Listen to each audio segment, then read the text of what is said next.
सध्या उन्हाची तीव्रता वाढली असून उन्हामुळे अंगाची काहिली होत असताना शरीराला गारवा मिळावा यासाठी वेगवेगळ्या प्रकारच्या थंड वस्तूंना मोठी मागणी आहे।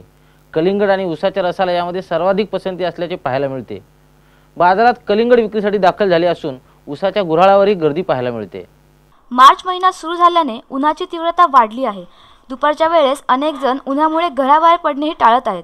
उन्हापासून संरक्षण करण्यासाठी छत्री, स्कार्फ, स्टोल, गॉगलचा वापर केला जातोय। गरमीमुळे अंगाची काहिली होत कलिंगड मोठ्या प्रमाणात विक्रीसाठी बाजारात दाखल झाले असून ग्राहकांचा चांगला प्रतिसाद मिळत असल्याचे विक्रेत्यांनी सांगितले।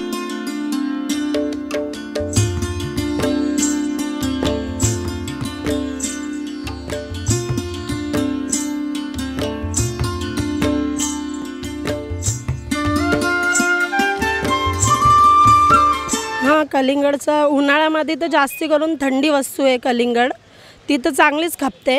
गिऱ्हाईक पण होतो आमच्याकडे, तर गिऱ्हाईक चांगला होतो। कलिंगड कुठला आहे? कुठला कलिंगड आणलाय? हा मानगाववरनं आणलेला आहे कलिंगड।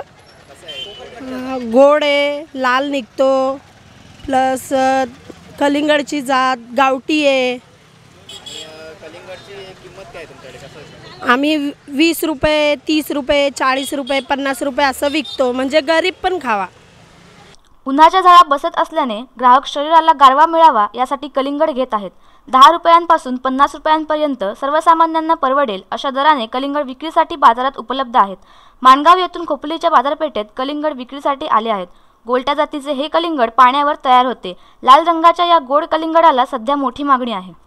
अगदी उत्साहाने ग्राहक आमच्याकडे दुपार संध्याकाळ सकाळ लाईन लागते गिरायकांची चांगली।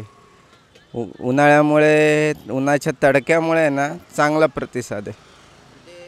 कलिंगड कसं आहे तुमच्याकडे? काय भाव काय आहे? कलिंगड आपल्याकडे 10 रुपयापासून आहे, 10, 20, 30, 40 साईजवर। कुठून आणलेला आहे तुम्ही हा कलिंगड? आपला मानगाव म्हणून येतो। कोणत्या प्रकारची जात कलिंगडाची काय असं काय वगैरे? ह्याला गोलटा म्हणतात। हां, गोलटा हा गावठी कलिंगड, हा पाण्यावरती तयार झालेला, पाणी भरपूर असते ह्याच्यात, त्यामुळे आत्ता उन्हाळ्याच्या मानाने हा खायला चांगला एकदम। आता ह्याचा सीझन।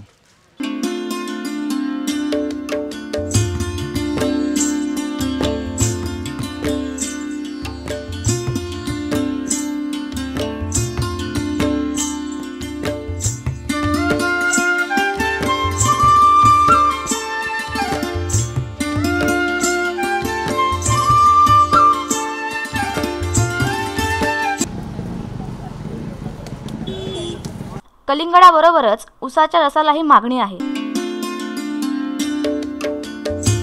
उसाच्या गुऱ्हाळावर सध्या मोठी गर्दी पाहायला मिळते।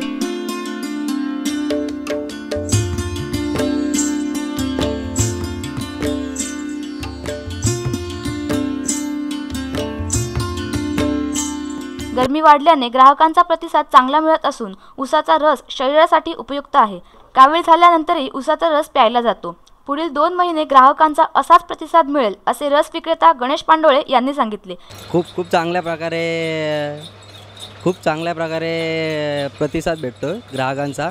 आता 15 दिवस झाले, गरमी वाढल्यामुळे कस्टमरही वाढलेले आहेत आणि उसाचा रस शरीरासाठी एकदम उपयुक्त आहे आणि कावीळवरही उसाचा रस फारच चांगला औषध म्हणून चालतो आणि खूप म्हणजे गर्दी आता प्रतिसाद चांगला मिळायला लागला आहे ग्राहकांचा। जसं ऊन वाढत चाललं आहे ना, आता अजून 2 महिने तर अजून चांगला प्रतिसाद वाढेल। ब्युरो रिपोर्ट, संवाद मराठी।